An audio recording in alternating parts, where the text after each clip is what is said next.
নমস্কার বন্ধুরা, আজ আপনাদেরকে বানিয়ে দেখাচ্ছি ওল দিয়ে অসাধারণ একটা রেসিপি। ঘরোয়া মশলা দিয়ে একদম সহজভাবে তৈরি করে দেখাচ্ছি। ওলের এই রেসিপি একবার বাড়িতে বানালে অন্য কোনো রেসিপি খেতে ইচ্ছা করবে না, বারবার এইভাবেই ওল রান্না করতে ইচ্ছা করবে। গরম ভাতে আর কিচ্ছু লাগবে না, ওলের এই রেসিপি দিয়েই সব ভাত খেয়ে নিতে পারবেন। তাহলে চলুন বন্ধুরা, রেসিপিটা এবার শুরু করা যাক। এখানে আমি 2 ফালি ওল নিয়েছি। এখানে ওই 6 থেকে 700 গ্রামের মতো ওল রয়েছে। 2 টুকরো ওলকেই খোসা ছাড়িয়ে দেখুন এইরকম ডুমো ডুমো করে কেটে নিয়েছি। আর কেটে ওলগুলোকে একবার পরিষ্কার করে ধুয়েও নিয়েছি। আর খোসাটা কিন্তু একটু মোটা করে ফেলে দিতে হবে। ঠিক এইরকম ভাবে বেশ ডুমো ডুমো করে ওলগুলোকে কেটে নিয়েছি। এখন এটাকে সাইডে সরিয়ে রাখবো। এদিকে চলে এলাম ওভেনের কাছে। একটা পাত্রে বেশ কিছুটা পরিমাণে জল নিয়ে তার মধ্যে হাফ চামচ দিয়েছি লবণ। গ্যাসের ফ্লেমটাকে অন করে দিয়েছি। গ্যাসের ফ্লেম এখন হাইতে দেওয়া আছে। কেটে রাখা ওলগুলোকে জলের মধ্যে দিয়ে দিলাম। এখন হালকা করে একটু ভাপিয়ে নেব। জলের উতল আসা পর্যন্ত ভাপিয়ে নিলেই হবে, খুব বেশি সময় ভাপাবার দরকার নেই বা সেদ্ধ করবার একদমই দরকার নেই। ওর রান্নার আগে এইভাবে একটু ভাপিয়ে ফেলে দিলে যদি গলা চুলকাবার সম্ভাবনা থাকে সেটা কিন্তু অনেকটাই কমে যাবে। সেজন্য আমি একদম হালকা করে ওই মোটামুটি 2 থেকে 3 মিনিটের মতো একটু ভাপিয়ে নিয়েছি। গ্যাস অফ করে দিলাম। আর এখন ওলটাকে একটা ঝাঁঝরি থালা বা যে কোনো একটা ঝুড়ির মধ্যে ঢেলে নিতে হবে যাতে জলটা আলাদা হয়ে যায়। আর বন্ধুরা, আপনাদের কাছে একটা রিকোয়েস্ট, আপনারা কিন্তু ভিডিওটা স্কিপ করে দেখবেন না। স্কিপ করলে বুঝতে পারবেন না আমি রেসিপিটা কোন পদ্ধতিতে আর কি কি মশলার ব্যবহার করে তৈরি করলাম। এদিকে ওল থেকে জল আলাদা করে নিয়েছি। ওল ভাপিয়ে নেওয়া জলটাকে কিন্তু ফেলে দেব।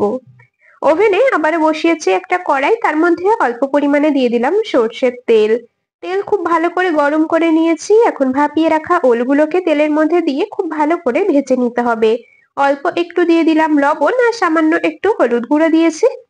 খুব ভালো করে নেড়ে চেড়ে ভেজে নেব। আর আমি এর মধ্যে ওই একটা মিডিয়াম সাইজের আলু ডুমো ডুমো করে কেটে রেখেছিলাম, সেটাকে দিয়ে দেবো। আপনারা চাইলে আলু নাও দিতে পারেন, আবার চাইলে এর থেকে বেশি পরিমাণে আলু দিতে পারেন। আমি একটা আলু ব্যবহার করেছি, বেশ একটু বড় বড় ওলের মতো করেই কেটে নিয়েছি। এখন খুব ভালো করে ওল আর আলু একসাথে ভেজে নেব। ওলটা বেশ একটু ভাজা ভাজা রং ধরা পর্যন্ত। বন্ধুরা, আমি কাজটা করতে থাকি আর আপনারা কিন্তু অবশ্যই আমাকে এই সময়টা কমেন্টসে জানিয়ে যাবেন আপনারা কে কোন জায়গা থেকে আমার আজকের এই রেসিপিটা দেখছেন, তবেই না আপনাদের কমেন্টসে ধন্যবাদ জানাতে পারবো। এদিকে ওল আর আলুগুলোকে একদম হালকা করে ভেজে নিয়েছি। এখন তুলে নিচ্ছি একটা পাত্রে। ভেজে নেওয়া ওলগুলোকে একটা পাত্রে তুলে নিয়েছি। এরপর এদিকে নিয়েছি একটা ছোট সাইজের পেঁয়াজ। পেঁয়াজ খুব বেশি দেওয়ার দরকার নেই। আমি ওই 6 থেকে 700 গ্রাম ওলের জন্য এইরকম একটা ছোট সাইজের পেঁয়াজ ব্যবহার করছি। পেঁয়াজটাকে কুচিয়ে কেটে নেব। বন্ধুরা, প্রতিদিনের একই মশলা ব্যবহার করে রান্নাটা যদি একটু অন্যরকম ভাবে করা যায় তবে কিন্তু রান্নার স্বাদ গন্ধ একেবারে বদলে যায়। একবার এইভাবে ওল রান্না করে দেখতে পারেন, আশা করছি আপনাদেরও ভীষণ ভালো লাগবে। এদিকে আমি পেঁয়াজটাকে দেখুন কুচিয়ে কেটে নিয়েছি। এরপর নিয়ে নিচ্ছি দুটো পাকা টমেটো। একটা টমেটো একটু বড় নিয়েছি আর একটা একটু ছোট সাইজের টমেটো নিয়েছি। যদি বেশি বড় সাইজের টমেটো হয় তাহলে আপনারা একটা ব্যবহার করতে পারেন। এখন টমেটো গুলোকেও টুকরো করে কেটে নেব। বন্ধুরা, আপনারা কারা কারা ওল বাড়িতে এইরকম ভাবে রান্না করেন অবশ্যই কিন্তু আমাকে কমেন্টসে জানিয়ে যাবেন। এদিকে আপনাদের সাথে কথা বলতে বলতে আমি দুটো টমেটোকেই ছোট ছোট টুকরো করে কেটে নিয়েছি। আর এখন এটাকে একটা পাত্রে তুলে রাখছি। একটা বাটির মধ্যে কেটে নেওয়া টমেটো গুলোকে তুলে রাখলাম। এরপর রান্নাটা করার জন্য একটা মশলা তৈরি করে নেব। নিয়েছি একটা মিক্সির জার, তার মধ্যে প্রথমে দিয়ে দিচ্ছি আদা। এখানে আমি 2 ইঞ্চির মতো আদা একটু ছোট ছোট করে কেটে নিয়েছি। এরপর 6 থেকে 7টার মতো দিয়ে দিলাম কাঁচা লঙ্কা। আর যতটা টমেটো কেটে রেখেছি তার অর্ধেকের থেকে একটু বেশি কিন্তু এখন এর মধ্যে দিয়ে দিলাম। অল্প একটু জল দিয়েছি। এখন একদম মিহি করে বেটে নেব। যেহেতু কাঁচা লঙ্কা ব্যবহার করছি রান্নাতে, সেই জন্য টমেটো একটু পেস্ট করে দিয়েছি। এতে করে রান্নার কালারটা ভীষণ ভালো আসবে। কাঁচা লঙ্কা ব্যবহার করলে রান্নার রংটা কিন্তু একদম ভালো আসে না, তবে মশলার সাথে যদি একটু টমেটো পেস্ট করে দেওয়া যায় তবে রান্নার রংটা কিন্তু ভীষণ ভালো আসে। তো যাই হোক, আপনাদের সাথে কথা বলতে বলতে এদিকে আমি আদা, কাঁচা লঙ্কা আর টমেটোর পেস্ট রেডি করে নিয়েছি, একটা বাটির মধ্যে নামিয়ে নিয়েছি। আবারও চলে এলাম ওভেনের কাছে। ওল ভাজা যে কড়াইটা সেটাই বসিয়ে দিয়েছি আর যেটুকুনি তেল ছিল তার মধ্যেই রান্নাটা করে নিচ্ছি। তবে এখন বেশি তেল দেব না, রান্নায় পরে আরো বেশি পরিমাণে তেল ব্যবহার হবে, সেজন্য এখন কিন্তু অল্প পরিমাণে তেলেই রান্নাটা করছি। আরো সামান্য একটু তেল দিয়েছি আর কুচিয়ে নেওয়া পেঁয়াজগুলোকে এর মধ্যে দিয়ে একটু হালকা করে ভেজে নিচ্ছি। খুব বেশি পেঁয়াজ ভাজবার দরকার নেই, হালকা একটু নরম হয়ে আসা পর্যন্ত ভেজে নিতে হবে। পেঁয়াজগুলোকে দিয়ে হালকা করে একটু ভেজে নিয়েছি, তার মধ্যে বেটে রাখা মশলাটা দিয়ে দিলাম। মশলার কাঁচা গন্ধটা যাওয়া পর্যন্ত একটু নেড়েচেড়ে ভেজে নেব। বাকি যেটুকু টমেটো ছিল পুরোটাই এখন এর মধ্যে দিয়ে দিলাম। খুব ভালো করে একটু কষিয়ে নেব যতক্ষণ না মশলার কাঁচা গন্ধটা চলে যাচ্ছে। বন্ধুরা, তবে এর মধ্যে কিন্তু এখন জিরের ব্যবহার করা যাবে না, মানে মশলার মধ্যে বা ফোড়নে কিছুতেই কিন্তু এখন জিরে দেওয়া যাবে না, জিরেটা আমরা পরে ব্যবহার করব।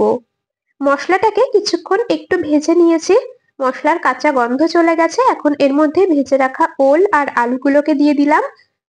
ওল মশলার সাথে খুব ভালো করে কষিয়ে নেব, বেশ কিছুক্ষণ ধরে একটু কষিয়ে নেব।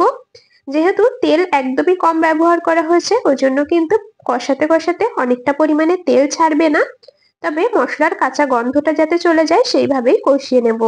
এর মধ্যে আমি দিয়ে দিলাম স্বাদ মতো লবণ আর দিয়েছি পরিমাণ মতো হলুদ গুঁড়ো। খুব ভালো করে এইভাবে একটু নেড়েচেড়ে বেশ কিছুক্ষণ সময় নিয়ে ভাজা ভাজা হওয়া পর্যন্ত কষিয়ে নিতে হবে।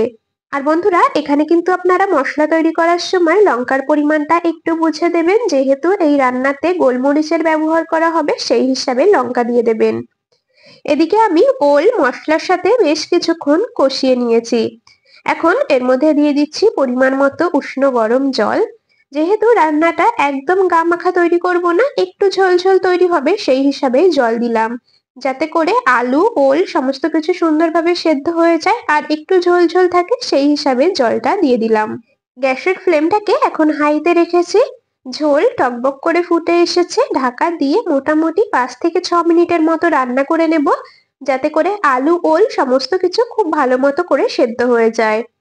5 থেকে 7 মিনিটের মতো খুব ভালো করে রান্না করে নিয়েছি। ওলটা কিন্তু খুব ভালো মতো করেই সেদ্ধ হয়ে গেছে। এখন আর খুব বেশি সময় রান্না করব না, এখন এই তরকারিটাকে একটা পাত্রে নামিয়ে নেব। তবে এখনো কিন্তু রান্নাটা শেষ হয়নি, এখনো রান্নাতে কিছু মশলার ব্যবহার করা বাকি আছে, ফোড়ন দেওয়া বাকি আছে। তো যাই হোক, আমি এটাকে একটা পাত্রে নামিয়ে নিলাম, এখন এটাকে সাইডে সরিয়ে রাখবো। এখন একটা ভাজা মশলা তৈরি করে নেব, সেজন্য ওভেনে আবারও বসিয়েছি কড়াই। তার মধ্যে মোটামুটি 10 থেকে 12টার মতো দিয়ে দিলাম গোলমরিচ। গোলমরিচগুলোকে হালকা একটু শুকনো কড়াইতে নেড়ে নিয়েছি, গ্যাসের ফ্লেমটাকে এখন মিডিয়ামেই রেখেছি। এরপর এর মধ্যে অর্ধেকটা তেজপাতা আমি কেটে কেটে দিয়ে দিচ্ছি, যেহেতু তেজপাতাটা অনেকটা বড় ছিল। তেজপাতা যদি ছোট হয় তাহলে একটাই তেজপাতা পুরোটা দিয়ে দেবেন। তেজপাতা আর গোলমরিচগুলোকে হালকা একটু নেড়ে নিচ্ছি। এরপর এর মধ্যে দিয়ে দিলাম 1 চা চামচ মেপে 1 চামচ গোটা সাদা জিরে। খুব ভালো করে এখন গোটা মশলাগুলোকে ড্রাই রোস্ট করে নেব, তবে অবশ্যই খেয়াল রাখবেন মশলাগুলো যাতে পুড়ে না যায়। বেশ সুন্দর একটা ভাজা গন্ধ বেরোনো পর্যন্ত গোটা মশলাগুলোকে শুকনো কড়াইতে ভেজে নিতে হবে। বন্ধুরা, এই ভাজা মশলা দেওয়ার কারণেই কিন্তু রান্নার স্বাদ অনেক গুণ বেড়ে যাবে, অবশ্যই কিন্তু এই ভাজা মশলাটা রান্নাতে ব্যবহার করবেন। তেজপাতাগুলো দেখুন একদম মুচমুচে করে ভাজা হয়ে গেছে, হাত দিয়ে একটু দেখে নেবেন যে তেজপাতাগুলো মুচমুচে হয়েছে কিনা। তো যাই হোক, তেজপাতা সমস্ত কিছু খুব ভালো করে ভাজা হয়ে গেছে, এর থেকে আর বেশি ভাজবো না, তাহলে মশলাগুলো পুড়ে যেতে পারে। ড্রাই রোস্ট করে নেওয়া মশলাগুলোকে একটা হামানদিস্তার মধ্যে নামিয়ে নিচ্ছি আর একদম মিহি করে এটাকে গুঁড়ো করে নেব। চাইলে আপনারা শিলনোড়াতে দিয়েও গুঁড়ো করে নিতে পারেন, আবার মিক্সিতে দিয়েও কিন্তু একদম মিহি করে গুঁড়ো করে নিতে পারেন। আমি হামানদিস্তার মধ্যেই একদম সুন্দর করে গুঁড়ো করে নিয়ে তারপর আপনাদেরকে দেখাচ্ছি। দেখুন, ভাজা মশলা একদম মিহি করে গুঁড়ো করে নিয়েছি, এর থেকে আর বেশি গুঁড়ো করার দরকার নেই।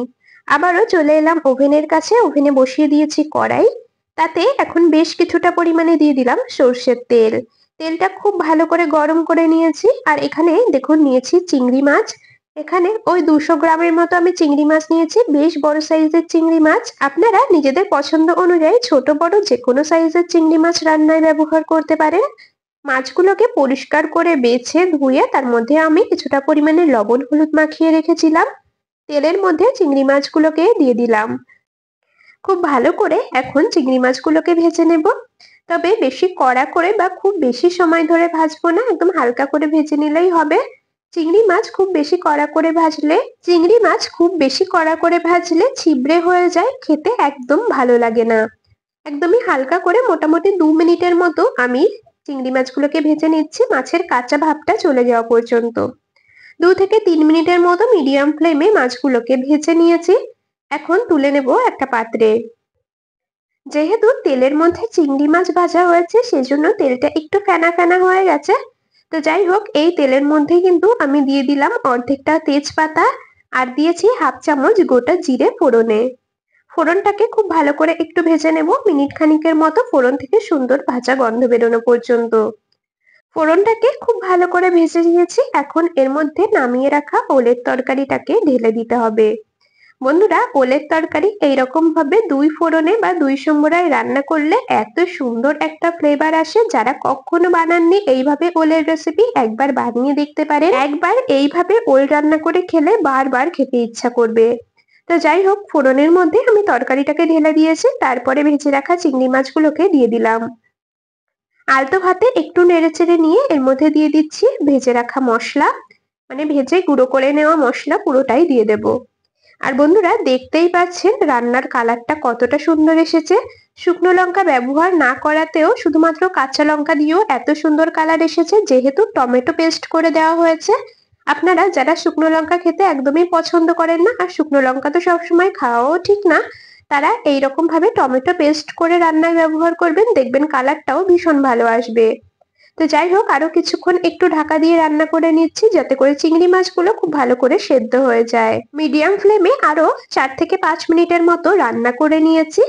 চিংড়ি মাছগুলো এখন সুন্দরভাবে সেদ্ধ হয়ে গেছে, আলু সেদ্ধ হয়েছে সুন্দরভাবে, আর ওলগুলো কিন্তু একদম মোমের মতো গলে গেছে।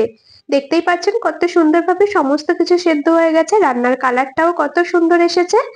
ব্যাস, আর বেশিক্ষণ রান্না করব না, রান্নাটা এইরকমই একটু ঝোল ঝোল রাখবো। আর ওলের রেসিপি এরকম একটু ঝোল ঝোল হলে কিন্তু খেতে ভালো লাগে।